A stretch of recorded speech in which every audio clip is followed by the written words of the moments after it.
Tell me exactly what's happened. I just had a 12-year-old boy show up here at my front door asking for help. And he's said he just came from a neighbor's house, and we know there's been problems at this neighbor's house. He's emaciated, he's got tape around his legs, he's hungry, and he's thirsty. Is your door locked? No, I'm sitting outside with him on the front patio. Okay, cool. And he asked us to call the police. What's So his he's name? very afraid. The neighbor's out of their home, or is anybody looking for him that you can see? No. Our homes are far enough away. I'm not sure. How did you get out of the house? Porch. He went out. He says he just left through the porch at the neighbor's house. Her name is Jodi Hildebrandt, and she lives 2 doors up the street. Yes. Hi, I was just wondering if you could do 2 favors. Well, what are they? Taking me to the nearest police station. Well, actually, just one's fine. What's going on, son? Have a seat there. It's personal business. I just had a 12-year-old boy show up here at my front door asking for help. But he has duct tape around his injury. There's sores around them. Yeah, there's sores around him. I think there's a good chance he's been... And he also has and he has it around around his his wrist ankle. as well. And his wrist as well. Okay, this boy has been... Needs immediate attention. Oh, He was such a good kid. This kid is obviously been... We need the police here now. They're on the line. 30th of August 2023. A 12-year-old boy stumbles upon a neighbor's porch, asking for help. The elderly couple who lives in the home hurriedly call 911, and as the call progresses, the man of the house appears to be in shock when having to describe the extent of the boy's injuries, which will later be revealed was sustained by prolonged systematic torture by the hands of his own mother. Okay, just place your hands on your back for me. You don't have anything on you that I should know about, correct? Any weapons, anything that we're gonna find. Before we put you in a police vehicle, we need to search your person to make sure you don't have anything on you. Is there anything you have on you? Okay. I'm sure nobody has missed the story of when Ruby Franke got arrested for child abuse last year, but if you're like me and maybe just scratched the surface of the case, it's a lot worse than you think. Here's a quick recap. So Ruby was a popular YouTuber back in 2021, amassing over 2.5 million subscribers. Her channel was called 8 Passengers, which referred to her and her husband and their 6 kids. The channel was focused around her family and their everyday lives, but suspicions slowly but steadily rose regarding Ruby's questionable approach when it came to raising children. At one point, there were even a petition with 18,000 signatures for Child Protective Services to look into the family. Ruby would often admit to taking stuff away from her kids when they were disobedient. This would include toys, food, water, or even their bed. And if Ruby was comfortable admitting to withholding food and water from her kids on camera, imagine what went on behind closed doors when the camera stopped rolling. And after reading up more about the case, including released snippets from Ruby's diary, it's clear that if this young boy hadn't escaped, it would have ended in death.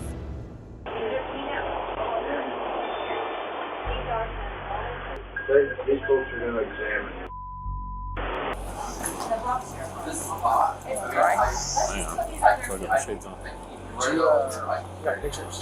I'll take more. A lot of this footage has been redacted to protect the boy's anonymity, but his wounds are substantial, and even the paramedic who are used to work on patients like this can be seen crying. The boy is soon loaded into the back of an ambulance, and upon talking with an officer, we'll get a first glimpse of Ruby and her accomplice and friend Jodi Hildebrandt's manipulation. How did you get the ropes on you? Who did them?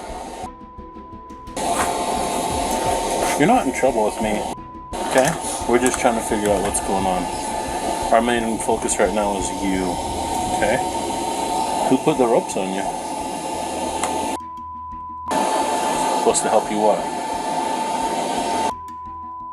Judging by the last response of the officer, we can decipher that Russell has been completely broken down by his abusers, accepting their cruel and inhumane punishments as something positive in regards to his personal development. Soon after, another officer on the scene is on the phone with his sergeant and describes a horrifying detail about how serious the boy's condition is. First observed the kid duct tape and plastic around his ankles, and then he had a long sleeve shirt on, and then we pulled his sleeves up and he had duct tape and clear plastic underneath the the sleeves on both wrists.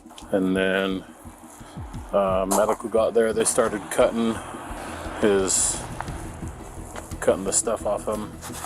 And then you can see like the dark around his ankles, and it you could smell it with the flesh.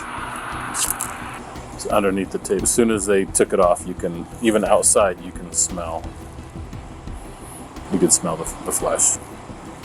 He said he was tied on the ground with a rope.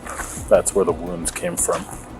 Yeah, with ropes on all 4 of his extremities. And then they put the cayenne pepper mixed with honey, he said, on the wounds. And then covered that with the plastic saran wrap and then the duct tape over the wounds. And then that's what we cut off, was that. Some of the wounds, when I was in there, when they went to go peel it, they thought it was some of the dressing. It was actually his skin that was peeling. It's honestly insane how you could inflict this cruel form of torture on your own children. But we'll get to Ruby and her friend Jodi's motives later. And while Russell is being treated by paramedics, officers arrive to Jodi Hildebrandt's home to search the house for more victims. Police officers, open up! No, I'm not gonna step out of Step the out of the house. house. Step out of the house. Whoa! We're just gonna see if Whoa. anybody else home. Wait a minute, how do you come in my house? Right there. They come on into my house. The f***ing audacity this woman has. Glazing wounds like these with a mixture of honey and cayenne pepper solely for the purpose of inflicting pain on small children, and then acting up like a f***ing Karen when cops show up on her doorstep. What an absolute disgrace of a human being. Inside, cops locate a young girl hiding in the closet, afraid to come out. You come in, my buddy. I'm a police officer. Are you okay? Do you need here? Hey, you okay? Is this just you in here? I'm Sergeant Tobler. What's your name? You don't want to talk to me? Yeah, that's okay. You take your time, bud. I'm in no hurry. I'm a police officer. Did you know that? I don't mean to hurt you at all. Are you scared?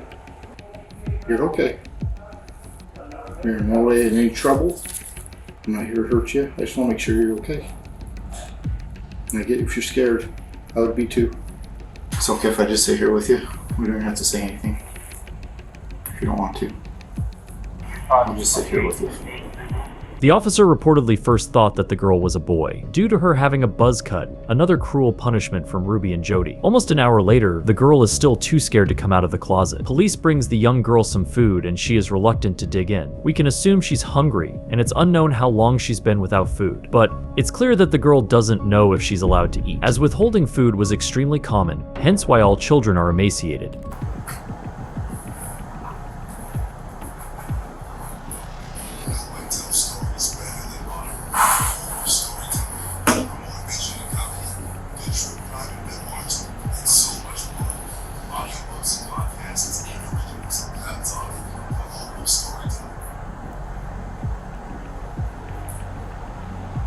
You don't want to talk?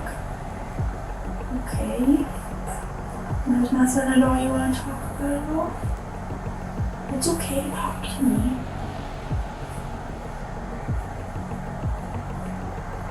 Are you scared?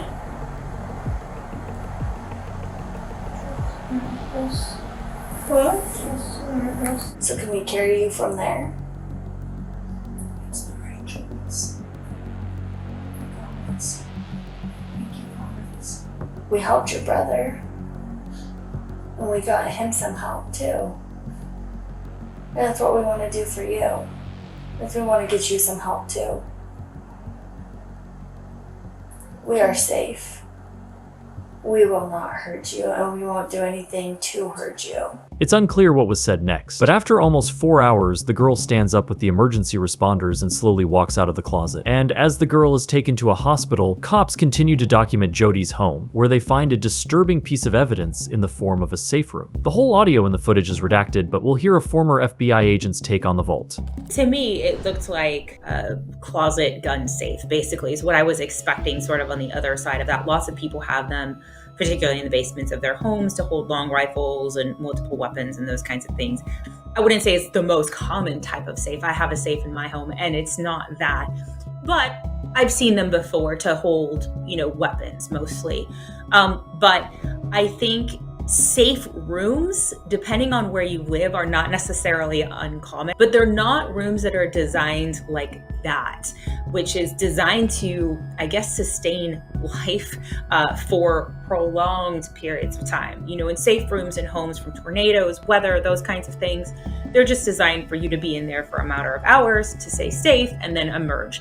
This had full support of life in it, basically, for however long was intended. Like I said, running water, bathroom facilities, a bed, a refrigerator. That is for someone who's planning to live there over a prolonged period of time, and that is highly unusual. Roughly 1.5 hours later, Ruby Franke is being informed by the police that she will be arrested for child abuse. And, well, she's unhappy about it, to say the least. Okay, just place your hand behind your back for me.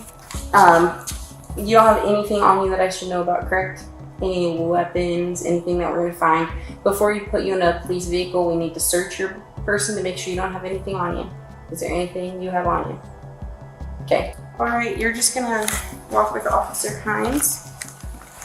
You'll go out this way. And then, hey, Hines. You want me this way or that way? Yeah. Okay. Ruby, what's your last name? Just so I could tell them who I'm transferring. Okay.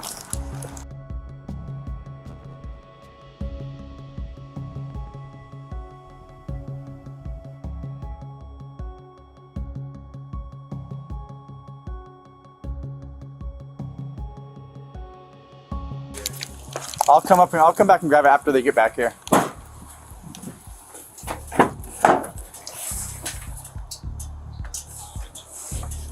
You guys got it? Yeah, that's it. That's it. Yeah, that's it. Sorry, brown camera. I thought it was pink. Alright.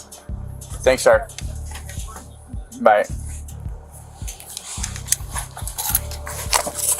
Come on out, please. We'll go that way. Where's that door? What's that? Downstairs in the interview room. So I could have gone that way, but appreciate you opening the door. We'll take these stairs right here.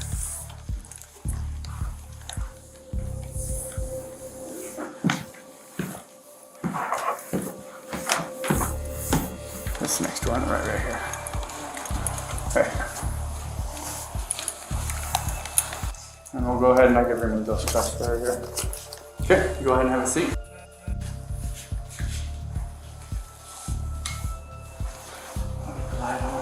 Hey, you want your cuffs back? She is definitely not a talker. She's not? Not anything on. Even if I ask her a name or just like, not even asking about things, she looks at me and goes, That's how the animal is. what's that? That's how the animal is. Really? Yeah, I'm very curious. So I know I introduced myself to you earlier, but my name is Detective Bates, and this is Sergeant Tobler. We're just here to talk to you about kind of a few things involving your kids. So first, do you live down here, or?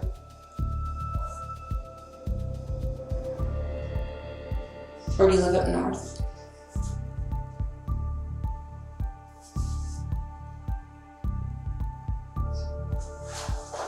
Do you want to talk to me about where you live or how many kids you have?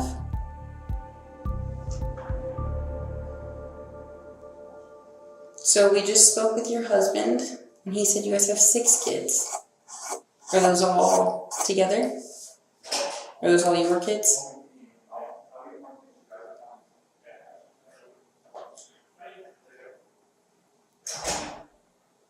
I can wait all day. So it's up to you if you want to talk to us about what's going on.